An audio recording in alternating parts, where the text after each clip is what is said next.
किसी तरह से वो सांप्रदायिकता का माहौल बना के सत्ता में काबिज होना है, किसी तरह से देश की जनता को बेवकूफ़ बनाना है, किसी तरह से देश की जनता की वोट को ठगना है, किस तरह से आरएसएस का जो एजेंडा है बांटने का उसको लागू करना है। और ये एक निर्दोष व्यक्ति मौलाना कलीम सिद्दीकी जेल में है और एक आरोपी प्रेस कॉन्फ्रेंस कर रहा है, मीडिया से बात कर रहा है। ये फ़र्क है न्याय में और ये फ़र्क है भारतीय जनता पार्टी की सरकार में।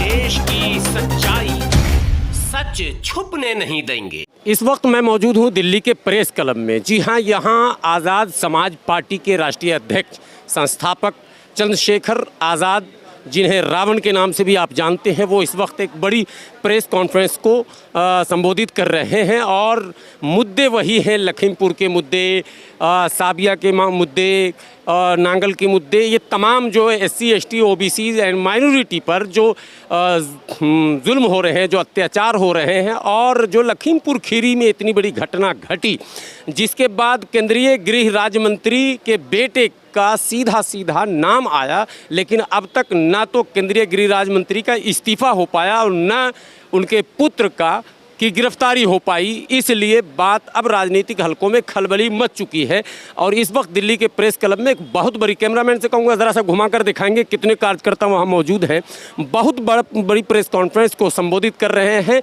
आज़ाद समाज पार्टी के राष्ट्रीय अध्यक्ष और संस्थापक चंद्रशेखर आज़ाद स्वयं कमरे में मौजूद हैं। बड़ी भीड़ है, बहुत पत्रकार हैं, बड़ी मुश्किल से उनसे बात हो पाई है। उसका अंश आपको सीधे सुना रहा हूं। सर, गिरफ्तारी में इतना विलंब क्यों हो रहा है? क्योंकि प्रधानमंत्री जी के कैबिनेट के लोग आरोपी, प्रधानमंत्री जी के पार्टी के लोग आरोपी हैं, इसलिए विलंब हो रहा। अगर इसके अलावा कोई आम आदमी होता तो उसके घर पे बुलडोजर चल गया होता। उत्तर प्रदेश संविधान का राज नहीं है, भाजपा का राज है। भाजपा का ही राज है। और बाबा साहब अम्बेडकर ने कहा था संविधान कितना भी अच्छा क्यों ना, अगर चलाने वाले हाथ अच्छे नहीं, उनकी नीयत अच्छी नहीं, तो अंत संविधान बुरा साबित होगा।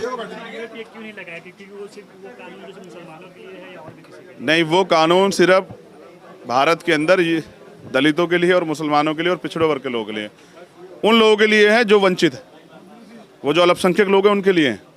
ये कानून उन्हीं के लिए बनाया गया है, उनको सताने के लिए। ऐसे कानून और बने, हम तैयार हैं। वो हमें जेल में भेजें, हमारे कत्ल करें, लेकिन हम अपने अधिकारों के लिए लड़ेंगे। आपको पता है, एक निर्दोष व्यक्ति मौलाना कलीम सिद्दीकी जेल में है और एक आरोपी प्रेस कॉन्फ्रेंस कर रहा है, मीडिया से बात कर रहा है। ये फ़र्क है न्याय में और ये फ़र्क है भारतीय जनता पार्टी की सरकार में। लेकिन सर, विपक्ष भी कुछ नहीं बोला कलीम सिद्दीकी को लेकर।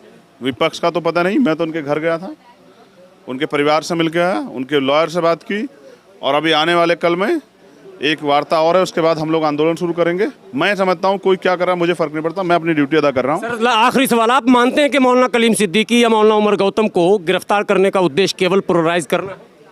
उससे भी बड़ा है, किसी तरह से वो सांप्रदायिकता का माहौल बना के सत्ता में काबिज होना है, किसी तरह से देश की जनता को बेवकूफ़ बनाना है, किसी तरह से देश की जनता की वोट को ठगना है, किस तरह से आरएसएस का जो एजेंडा है बांटने का उसको लागू करना है। और ये जनता समझ रही है, अब जनता बटेगी नहीं। 2013 में जो गलती हुई थी मुजफ्फरनगर से, उस गलती को रोकने के लिए हम लोग ज़्यादा बड़े पैमाने पे भाईचारा बनाने के लिए काम कर रहे हैं। आप संविधान की बात करते हैं, लोग आप पर जातिवादी होने का आरोप क्यों लगाते हैं? देखो, आरोप तो आज से थोड़ा ही लग रहे हैं, सदियों से मुझसे पहले जो लोग बाबा साहब आए तो उन पर आरोप लगे, मान्यवर काशीराम साहब आए उन पर आरोप लगे, बाबू जगदेव प्रसाद कुशवाहा से लेके जितने लोग आए, हमारे महापुरुष राष्ट्रपिता ज्योतिबा फुले पे आरोप लगे, हर व्यक्ति पे आरोप लगे। क्या इस देश के लोग APJ अब्दुल कलाम साहब को सही बता देते हैं?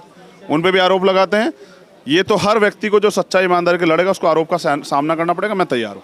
वो आरोप लगाएं, वो मुकदमे लगाएं, वो जेल भेज दें, फांसी चढ़ा दें, लेकिन देश की लड़ाई को, बहुजनों की लड़ाई को छोड़ा नहीं जा सकता। धन्यवाद।